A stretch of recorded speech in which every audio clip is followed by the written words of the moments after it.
Memory: How to Develop, Train, and Use It, by William Walker Atkinson. Chapter 20.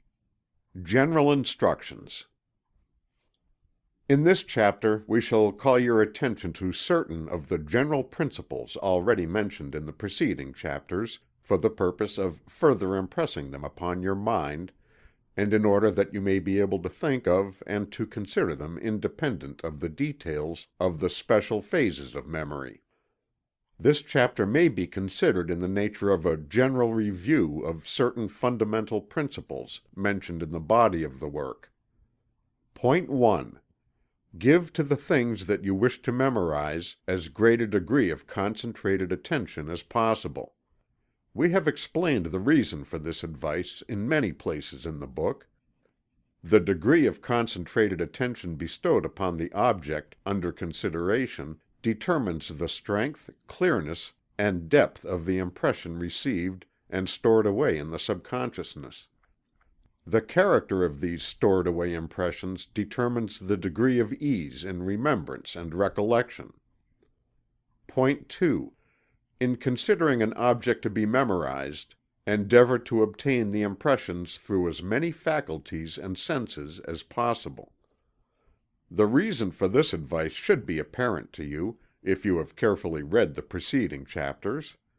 An impression received through both sound and sight is doubly as strong as one received through but one of these channels. You may remember a name or word either by having seen it in writing or print, or else by reason of having heard it. But if you have both seen and heard it, you have a double impression, and possess two possible ways of reviving the impression. You are able to remember an orange by reason of having seen it, smelt it, felt it, and tasted it, and having heard its name pronounced.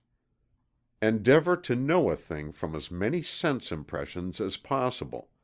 Use the eye to assist ear impressions, and the ear to assist in eye impressions. See the thing from as many angles as possible. Point 3. Sense impressions may be strengthened by exercising the particular faculty through which the weak impressions are received. You will find that either your eye memory is better than your ear memory, or vice versa. The remedy lies in exercising the weaker faculty so as to bring it up to the standard of the stronger. The chapters of eye and ear training will help you along these lines. The same rule applies to the several phases of memory. Develop the weak ones, and the strong ones will take care of themselves. The only way to develop a sense or faculty is to intelligently train, exercise, and use it.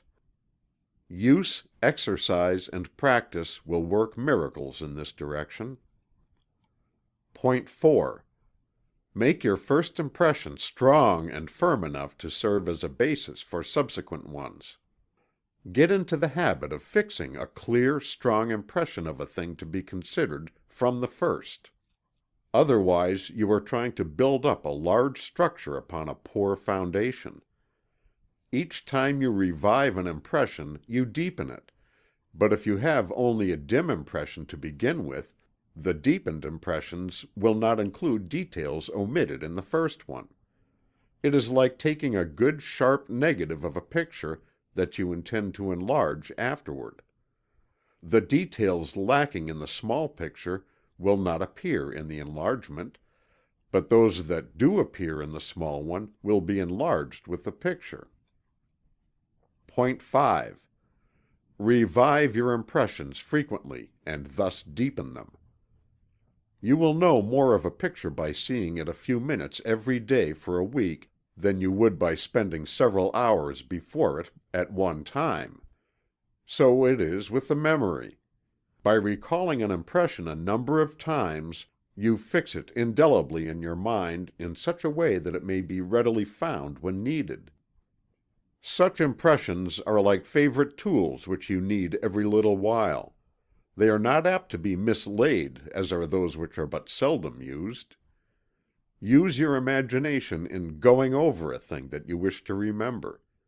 If you are studying a thing, you will find that this going over in your imagination will help you materially in disclosing the things that you have not remembered about it. By thus recognizing your weak points of memory, you may be able to pick up the missing details when you study the object itself the next time. Point 6. Use your memory and place confidence in it. One of the important things in the cultivation of the memory is the actual use of it. Begin to trust it a little, and then more, and then still more, and it will rise to the occasion. The man who has to tie a string around his finger in order to remember certain things soon begins to cease to use his memory, and in the end forgets to remember the string, or what it is for. There are many details, of course, with which it is folly to charge the memory, but one should never allow his memory to fall into disuse. If you are in an occupation in which the work is done by mechanical helps, then you should exercise the memory by learning verses or other things in order to keep it in active practice.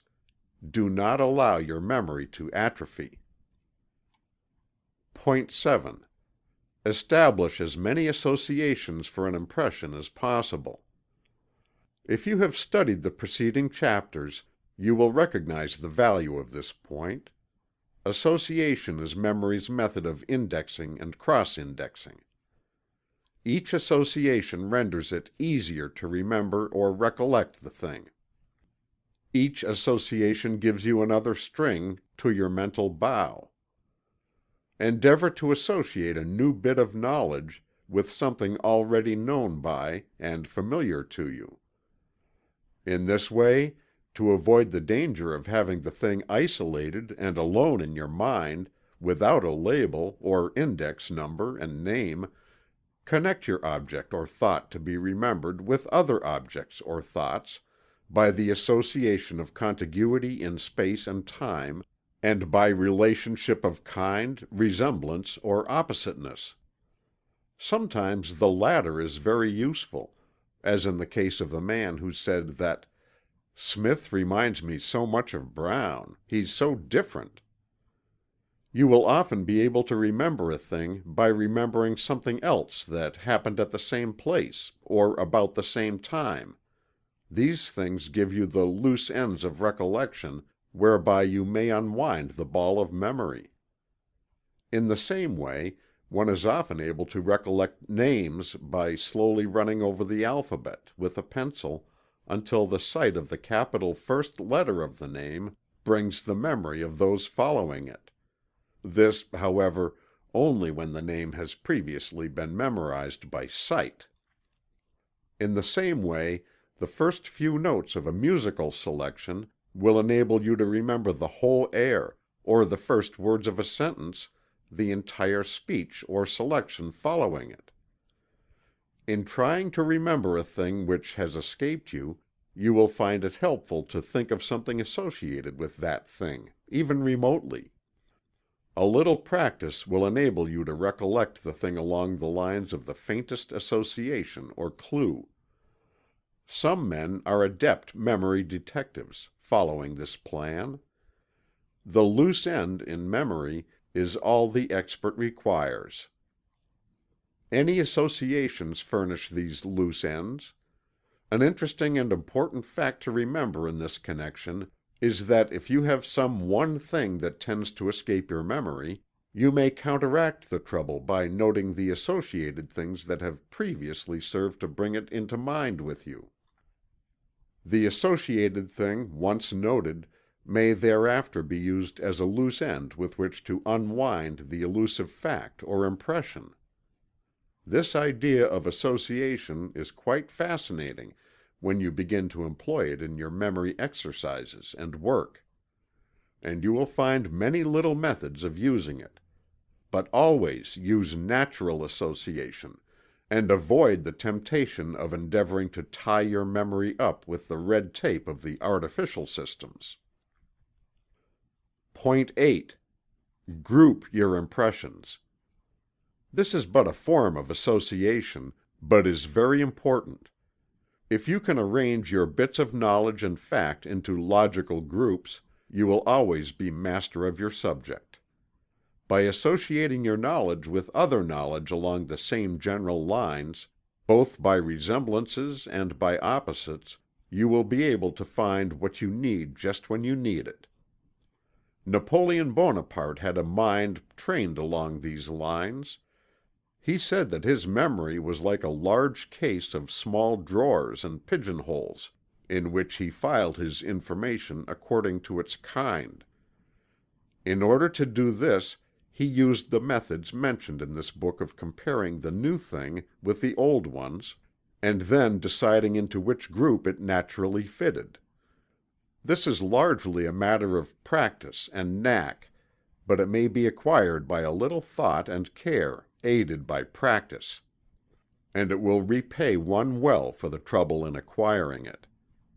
The following table will be found useful in classifying objects, ideas, facts, etc., so as to correlate and associate them with other facts of a like kind.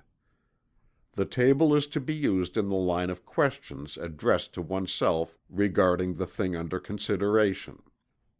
It somewhat resembles the table of questions given in Chapter 17 of this book, but has the advantage of brevity. Memorize this table and use it. You will be delighted at the results, after you have caught the knack of applying it. Query Table. Ask yourself the following questions regarding the thing under consideration. It will draw out many bits of information and associated knowledge in your mind. 1. What? 2. Whence? 3. Where? 4. When? 5. How? 6. Why? 7. Whither? While the above 7 queries are given you as a means of acquiring clear impressions and associations, they will also serve as a magic key to knowledge, if you use them intelligently. If you can answer these questions regarding anything, you will know a great deal about that particular thing. And after you have answered them fully, there will be but little unexpressed knowledge regarding that thing left in your memory.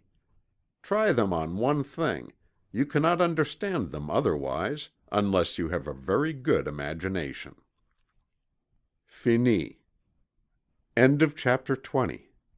End of Memory: How to Develop, Train, and Use It, by William Walker Atkinson. This recording has been by Roger Moline.